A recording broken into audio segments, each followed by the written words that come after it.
मायका एक नया जीवन दान। मम्मा, क्या पापा हमें हमेशा के लिए छोड़कर चले गए?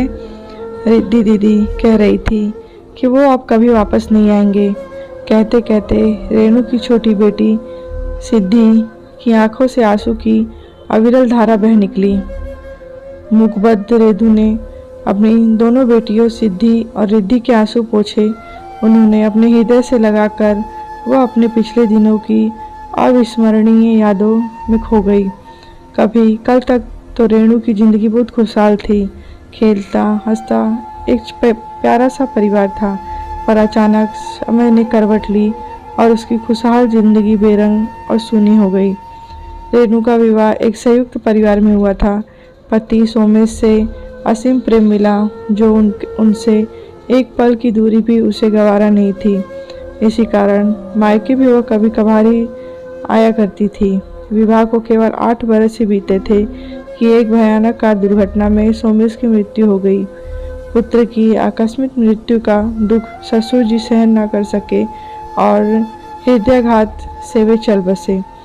घर के बड़ों ने सलाह मशवरा करके पारिवारिक व्यवसाय और उन सभी के पालन पोषण का उत्तरदायित्व रेणु के जेठ जेठानी को सौंप दिया, परंतु जेठ जेठानी ने उसकी और बच्चियों की जिम्मेदारी उठाने वाली बात को एक सिरे से नकार दिया था। उनके इस कठोर निर्णय से रेणु हतप्रभ रह गई। संयुक्त परिवार का प्रेम सोमेश के जाते ही पल भर में खत्म हो गया था। एकाएक वह बेसहारा व बच्चियां अनाथ हो गई थीं। क्या पति के जाने से उनके घर पर उसका कोई वर्चस्व न था? यह सब सोचते विचारते रात आंखों आंखों में ही व्यतीत हो गई। अब सिर्फ मायका ही उसका एकमात्र सहारा था। अगले दिन सोमेश की तेरही थी। जेठ जेठानी का रवैया देखते हुए उसके पिता दीनानाथ जी दोनों बच्चियों और रेणु को अपने साथ लेवा जाने का फैसला किया। रेणु के मायके में उसके माता पिता और भाई भाभी और एक छोटी बहन थी। सब रेणु के दुख से बहुत विचलित थे, परंतु भगवान की नियति के आगे किसी की नहीं चलती। अब वो रेणु के जीवन को दोबारा पटरी पर लाने का प्रयास करने लगे। उसके भाई भाभी दिनेश और विभा ने बच्चों का एडमिशन अपने ही बच्चों के स्कूल में करवा दिया। माँ सभी बच्चों को भरपूर प्यार देती। रेणु भी घर के कामों में माँ और विभा का पूरा साथ देती। रेणु पढ़ी लिखी थी तो उसने माता पिता ने उसका मनोबल बढ़ाया और उसे अपने पैरों पर खड़ा होने के लिए प्रेरित किया। अनु, रेणु और सिद्धि रिद्धि की ज़रूरतों का ध्यान रखती। धीरे धीरे वह गमगीन जिंदगी से निकल गया कर अपनी बच्चियों के भविष्य के लिए सचेत होने लगी।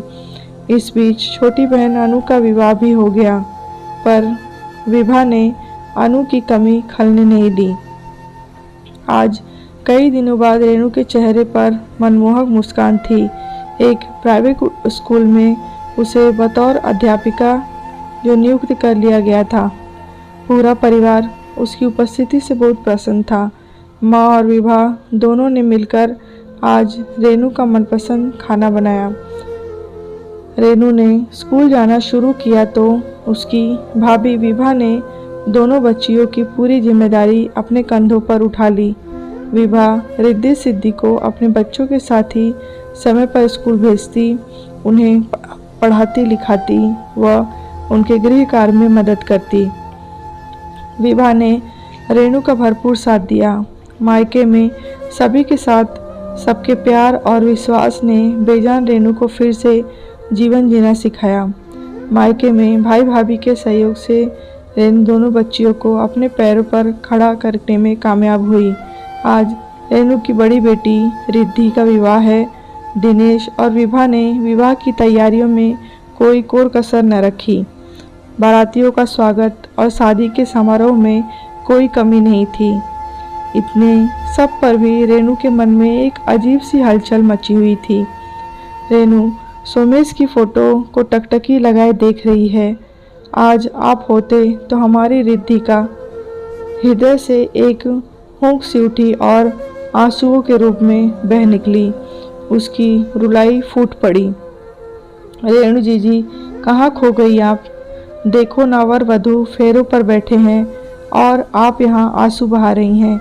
विभा के प्यारे से स्वर ने रेणु की तद्रा भंग कर दी। भावुक रेणु ने अपने आंसू छिपाने के लिए मुंह फेर लिया, परंतु उसकी सजल आंखें विभा से छिप न सकी। विभा ने रेणु के आंसू पोंछते हुए उन्हें अपने गले से लगा लिया। जल्दी करो भाई विभा, दिनेश ने कमरे में दाखिला होते हुए कहा।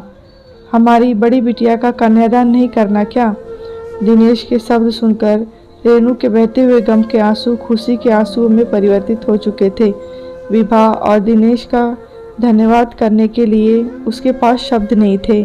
भाई भाभी को मन ही मन आशीष देती हुई रेणु खुशी खुशी विवाह वेदी की ओर बढ़ चली। रेणु के मायके वालों ने उसका और उसकी दोनों बच्चियों का जीवन संवारा, उन्हें अपने पैरों पर खड़ा होना सिखा दिया था। उसके मायके वालों ने पूर्ण रूप से अपना उत्तरदायित्व निभाया। अगर रेणु को ऐसा मायका न मिला होता तो शायद वह रिद्धि सिद्धि के खुशहाल जीवन और उज्जवल भविष्य की कल्पना भी नहीं कर सकती थी। यह कहानी आपको कैसी लगी है कमेंट बॉक्स में बताएं। लाइक करें, शेयर करें